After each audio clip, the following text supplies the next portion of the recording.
Still tired of doing nothing, pretty boy? Let's get to work.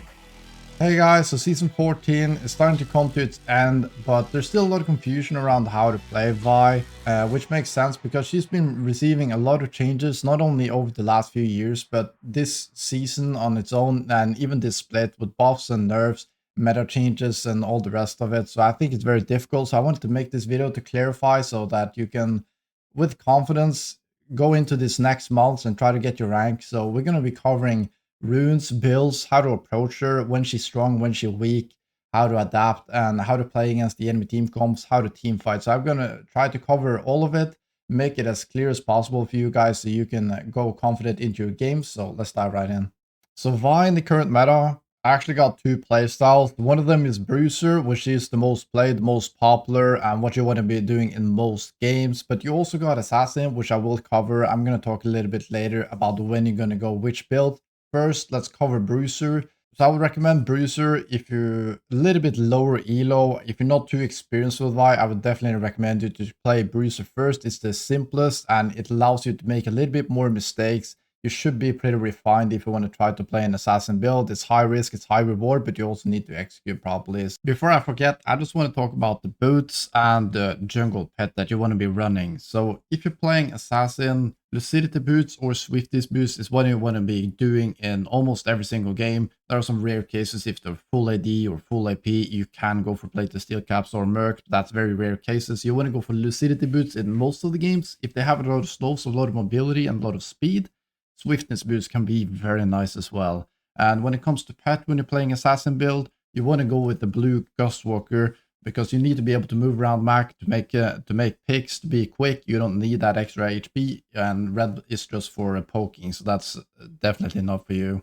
As for the Bruiser, you're gonna be running plated steel caps, lucidity boost, or swiftness boost in most of your games, and more often than not, it's gonna be plated steel caps. If you're playing in some AD, they have an AD carry, they have some basic attackers. Tabais is just very good, or plated steel caps, as they're now called.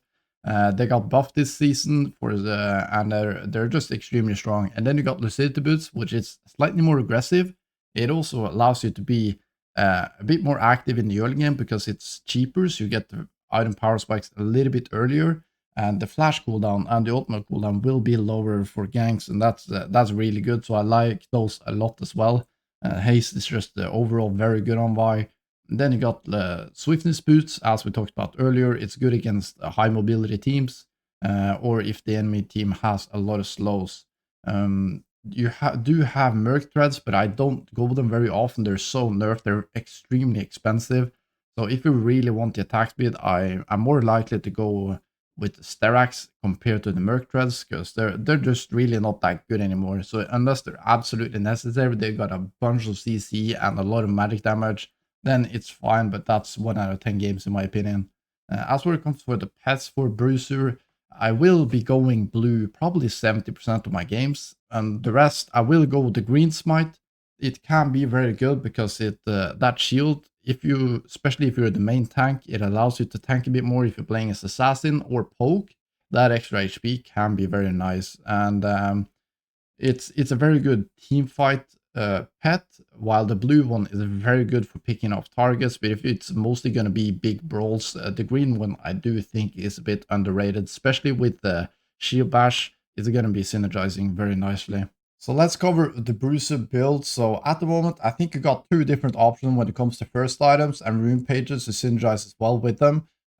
First, you got Southern Sky, which is what I do in most games when I play Bruiser. It's just a really crazy item, especially when it comes to team fighting. The sustain, it's just really good if you're able to play around it, to play slow. And it synergizes incredibly well with the recent buffs to our passive, which synergizes also with Shield Bash. That's why we're running Resolve now compared to Inspiration that we used to do in the past. So it's just not that Inspiration is bad, it's just that Resolve has gotten so much better for Vi right now. And it just has incredible synergy, makes you incredibly strong in team fights, and your sustain is absolutely crazy. Your other option is Trinity Force, which works really, really good with the domination tree at the moment. I think Sudden Impact is a crazy good rune, and you also got Ultimate Hunter. With all the nerfs coming to Vi's ultimate, getting that cooldown down is very important, especially when you're playing this a little bit more of an aggressive build. It's more so for dueling and playing by yourself, less of a team fight item, although it can do really, really well in those extended fights. I do think this is better if you want to try to carry and play a little bit more for yourself. You're playing more for invades to try to pick people off. This is an absolutely crazy item. And also, you clear very quickly with Trinity Force is one of the big benefits to this item. So then the question is, when you want to go Southern Sky, when you want to go Trinity Force. So the big reasons to go Southern Sky is if your team really needs a frontline, because then Southern Sky is the Bruiser item that's going to make you the most tanky. It's great in team fights, and you can really soak up a lot of damage and have a lot of sustain. The second one's if you're slightly countered by the enemy team comp, if many of their champions, you can't really duel because they kind of counter you. If you're playing against the Jax, for example, maybe playing against the Saya, those champions are very hard for Vi to pick up and kind of kill by yourself because they have such good abilities against Vi. If that champion is Aurelia instead, or maybe an Ashe on the bot lane, those are champions you can very easily duel, and then it makes more sense to go Trinity Force. Also, if you plan on playing a lot team fights, Southern Sky is just going to be the best option, and this is especially true if the enemy team has a lot of CC, because if the enemy team has a lot of CC, you're not going to be able to utilize all the DPS of Trinity Force and all that raw damage. You're probably just going to go in there, get a couple of hits off, and that's probably, you want that to be Southern Sky, because those few hits you're going to get, it's going to be crits and give a lot of sustain so you can survive as long as possible and just be that tanky frontline for your team. The last one is if the enemy team has very low damage, the sustain of Thunder Sky is going to be even greater because it means a longer fights, which means more procs. So Trinity Force is what I really like to play against, maybe a lot of like semi-squishy champions that you can easily duel. You're playing against Zeds, you're playing against Talons, you can survive the burst, but you can also still burst them down. You're playing as Samiros that you can pick off in the side lane. They don't have like great escapes. You can kind of just play more for yourself and not play for team fights, especially true if your team has like split burst champions. Maybe you have Yoni in the mid lane and you have Jax in the top lane, or something along these lines where the whole map is going to be a bit more split off, and it's going to be more up to dueling 1v1s and not those big team fights 5v5s around dragon every 5 minutes. So that's really when you're going to go Witch. Trinity Force is a little bit more aggressive, a little bit more if you want to play for yourself. Southern Sky is absolutely great if you want to play for team fights. If you're able to play slow and are able to play around the item, that's really great. If it's a really, really slow game, I do think Trinity Force is very great because you can scale better because of the faster clear speed, so you're going to get more gold. That's a nice way, but that's a very minor detail, and I would prioritize all the other reasons for when you're going to build which item. And just go with the rune that synergizes best with it. You can also go Resolve with the Trinity Force first if you're planning on maybe going Sun Sky second. I think that's very good. It's not that it's bad, but you can go for the Ultimate Hunter and Sin Impact, but not the other way around, if you know what I mean. So let's talk about how to complete this different build paths. And when it comes to Thunder Sky build, Black Cleaver is going to be your second item in almost every single game. It just makes a whole lot of sense. There are not many other items that can fill this like need of Vi. It gives you AD, it gives you HP, haste. The movement speed from the phase passive is very, very nice. So 9 out of 10 games, you're going to go Black Cleaver second, and you're not going to be mistaken. There are some games where I do go Sterak second, but those are pretty rare cases. It's very often if I fall behind, my team is kind of ahead. So, and I'm also the only frontline. They have a lot of CC, so therefore you get the tenacity from Sterax, but you also got like that huge upfront shield because you're going to die very quickly in those games where you're the only frontline. That's why you go Sterax. You could just live as long as possible because you're not going to be able to utilize the Black Lever stacking up, the haste, everything. You're just going to go in there and pretty much die for your team and be only a frontline because you can't really do much. Those are the games you can go Sterax second. If not, Black Lever all the way. It's just very, very good. So after building your Thunder Sky and Black Cleaver, you got a few different options when it comes to your third item. In some games, you're going to have a great time with Sterax. It just synergizes well with the two other items because now you have a bit more levels. Now your base AD is much higher, so you get more value from Sterax. You also got a lot of HP, which makes your shield from Sterax a lot bigger. And that's going to be a great item in some games, but in many games, you want to get some resistance after your second item because now you have a lot of HP, and a lot of HP without any resistances is actually not going to make you tanky. It's actually going to make you very susceptible to percentage damages like Bork or Champion inbuilt percentage damage or Liandry's. So you want to get some resistance after your second item. So if it's not Sterax, if you don't need Tenacity, you don't need that upfront big shield, then stuff like Randuin's or Spirit Visage are my go-to defensive items. So if they have a lot of AD, you're gonna need some armor. If you're very fed, that item can be Death Dance. If you're not very fed and you're more of the front line, the enemy team has crit instead of on-hit damage, then you're gonna go with the Randuin's. If they have a lot of on-hit damage, stuff like Jax, they have Kalista, those sort of champions, you're going to go with Frozen Heart because then the crit doesn't really matter. But Randu is just a very, very good armor item. So if they have an ADC who is quite fed, who's building crit, you're going to be well off with Randuins. If they have a lot of magic damage, you're going to go with Spirit Visage. It's just a very good item now. It synergizes great with the passive boss, with Sun Sky, with Revitalize, with Shield Bash. It just makes a whole lot of sense. It got buffed this season or this split. So that is an amazing item at the moment. You can also go more if you want to be a bit more aggressive, but I don't think it makes the most sense in this build. That's going to be if you're very fed. If you don't feel the need to be more tanky, you just kind of want to go more damage, that's completely fine. I think you're going to be well off. You also got Kenny Rukern. It's something I do like into certain poke champions. If you're not able to utilize the sustain, you're kind of getting bursted or very poked up front in the fights, so you're not able to get in there and sustain a lot of damage with the healing. Then I think it makes a lot of sense. I'm playing it into Teemo, for example, because it allows you to walk over shrooms without getting one shot. You got that shield that can really help you out with face checking, or if you're playing against other poke champions that really pokes you down before fights, that shield is going to be really, really nice. So those are pretty much the options. You got Death Dance if you're very fed. You got the Randuins against crit. You got Frozen Heart against on-hit. You got Spirit Visage and Kinnick Ruken against Magic Resist. And for later items, you got Sterax, which is going to be a very nice 4th or 5th item. There's not many other options that I tend to go with. This is pretty much, you have some items, but I never tend to use them, so I don't think there's any reason talking about it or making it overcomplicated.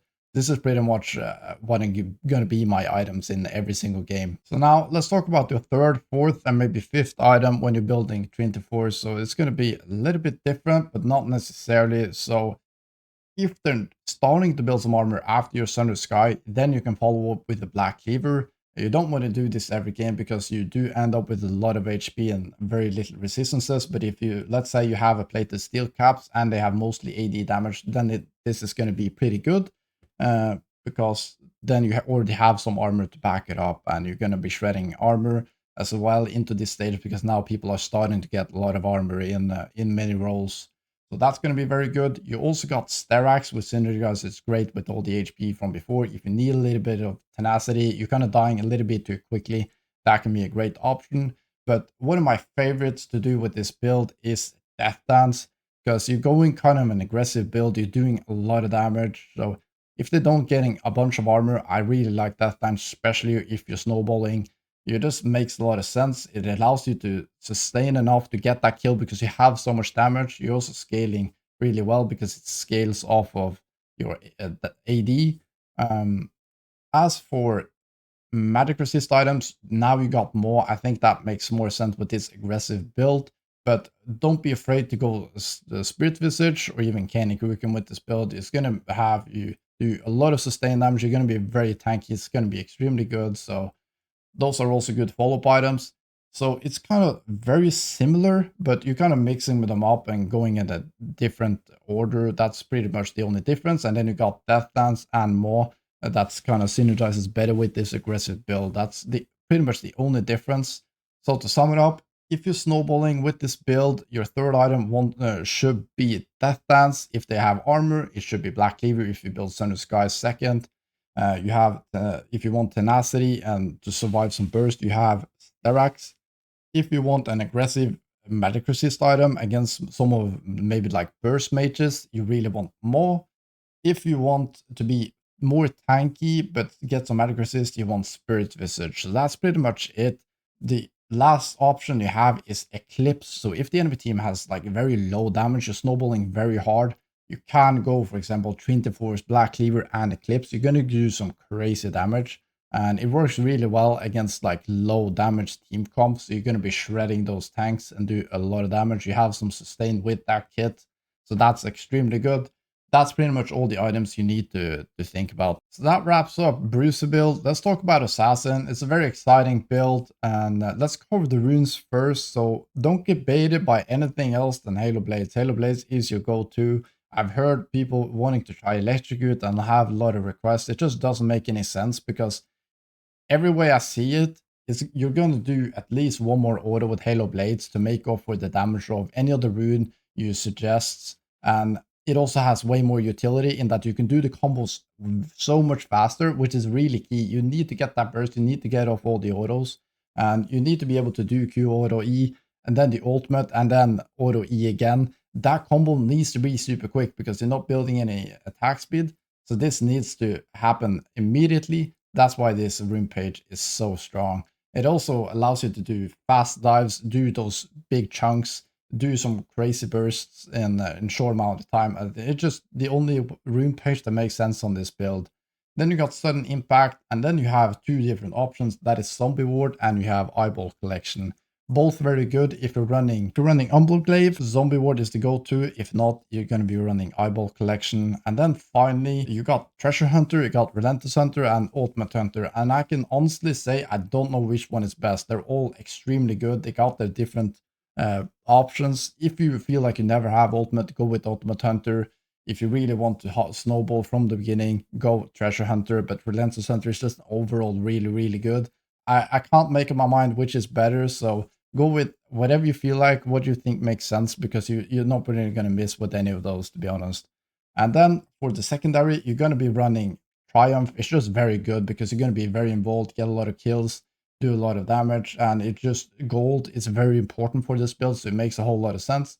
And then you have Alacrity. Alacrity is just like so key for Vi. No matter what build you do, it's going to help you clear a lot faster. It's going to help you do the combos faster, and it's just, there's nothing else that can really fill this void. You can argue for coup de grace, but I honestly don't think it's that strong. So this is what I'm running every single time. And as for it goes for your stat charts, you're going to be running attack speed, adaptive force, and flat HP for both the rune pages. So I just like this a lot more. You need the attack speed for clear speed, you need the flat damage, nothing else that makes sense, and then you have the flat HP, which I do like a lot better because you're able to clear so much faster in the early game, and that's very important to buy. And also it can make a huge difference in those very early fights around level 3, 4, and that it saves you a lot of time actually on the first clear, because the pet will do more damage, and it also allows you to be more sustained in the jungles, because Vi is pretty susceptible to being invaded. You probably know this, and you're going to be way more healthy throughout your clear with this because your pet will do more damage, which gives you more healing. So when it comes to your first item, this is pretty much the item that is making this build work at the moment, in my opinion, and that's Hubris. It just gives you so much AD. In some of my games, I get 120 AD from this item, and I feel like it's the only way to make this build work, because in the current meta, it's so hard to 100 to 0 somebody compared to before, because they nerf so much of Vi's base damage, and also people are so much more tanky. So this is the only way to get enough AD to actually one-shot. Eclipse used to be that item, but it's quite nerfed in this split. And that's why Hubris has been taken over, and it's giving me a lot of pleasure. The one-shots are crazy, and you're going to be very surprised about how good this item actually is. It gives you a lot of AD, which is why once you get lethality, it's a very good build path, and you get haste. It's the best item you can possibly build as for the first one. So for the second item, you have Umbral or Collector. They're both very good. I'm leaning towards Umbral with Zombie Ward lately. It just seems way overpowered to have those two items early. They have so much, they're so gold efficient and a lot of utility with picking up wards all the time. You give your teammates a lot of vision, you deny a lot of vision. You can enter risky positions, which is very important on this build. with safety, because you're able to detect if you're spotted out, because you're going to be wanting to get into aggressive position, sit in pushes some weight, and then this item is so important. It makes a lot of sense for me. If they're building a lot of armor quite early, they're getting hourglass, they're getting plated steel caps, you can follow up the Umberglaive with the third item of Lord Dominic's or Mortal Reminder if they have healing. And then if they're not building that much armor, you can follow up with Collector. You're going to be one-shotting everybody. And then after the Collector, if they're still not building armor, you can go Infinity Edge.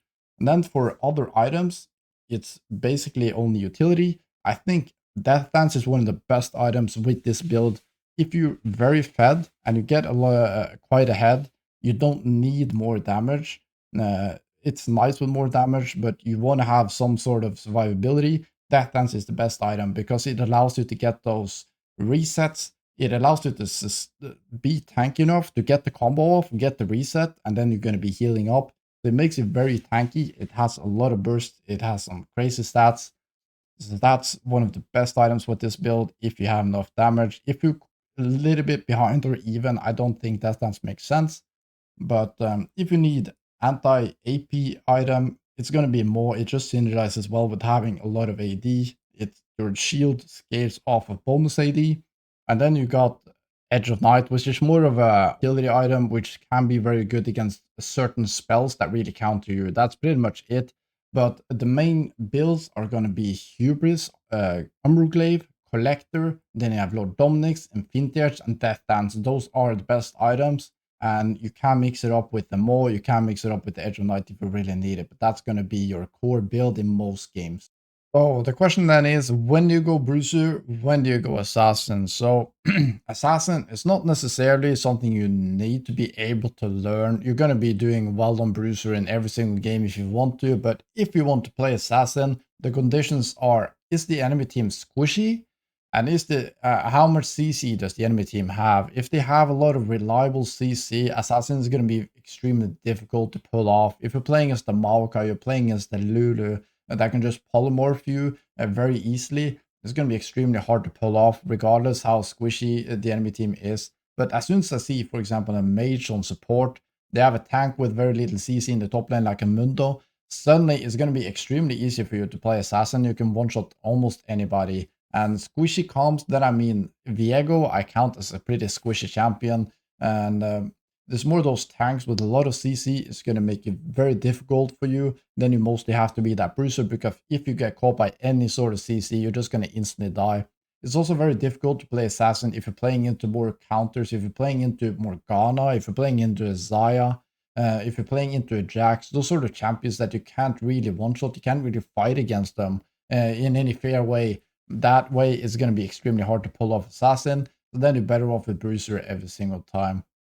So then finally, I want to kind of talk about the differences between Vi now and Vi in the past. So the thing is, all of our base damage, that's kind of been nerfed over time. So you need to play quite different. Your early game is a lot weaker. You can't duel enemy champions in the same way. Maybe you have noticed this. Maybe you're trying to play in the same way and it's just like not working. And the reason for it is you have to play it different. You need to play a bit more chill in the early game. Only go for 100% ganks, but mostly play for objectives. You can sneak those early with your W. You're going to be bursting those down very quickly. And just kind of survive until you get level 6, and then you go for the 100% ganks. So it's just going to be pretty easy. Make sure you ult the right targets. Go for the correct lane that you're able to pull off. And go for only 100% plays. And once you get into the mid game, once you get your first item, maybe you got a free kill, a free assist here and there, you got an objective or two. Now you got your first item. Now is really when Vi comes online. Once you complete your first item, once you complete your second item, you're even stronger probably. So that 1 to 3 items, that's really when Vi spikes hard now. She scales a lot better. She's much better in team fights, but she is weaker in the 1v1 and she's weaker in the early game. So you need to play around it. So make sure you try to play chill. You go for the 100% plays. Maybe you can get a counter gank here. Maybe you can get a free objective there. Maybe the enemy team is overstepping. You can get a nice free kill. You can get your first item spike early. Once you have your first item power spike and your ultimate, then you can start playing really aggressive and start fighting the enemy camps. It's very hard to beat Vi in the 2v2 and the 3v3. Once you have your first item and your ultimate, you're going to be pretty much winning every single fight. So That's what you want to be playing for. So it's quite different. Play a bit more chill in the early game, and then you're coming online in the mid game. As for playing the team fights, I think many make the mistakes of always going for the dive, always going into the backline. That's not really necessary, especially not anymore. Many times your job is just to hit the closest target with Sunny Sky and Black Cleaver, for example. You're going to help your team out so much. Just like be the CC. Your ultimate is, yes, it's good against shutting down the enemy carry, but if the enemy carry is behind, there's no reason to go dive a 0-5 Caitlyn, no matter how hot she is. Just stick on your ADC that has 10 kills. So make sure the talent doesn't one-shot that champion. So you can just press R on whoever is going to dive in on the enemy team. If they have a Jax that is wreaking havoc in your backline, just make sure you Q him, you ult him, you make sure he's shut down, and then you can burst him down, and then you run over the rest of the team after. You don't always have to go for the deep dives. Make sure you try to connect Qs before you go for engages.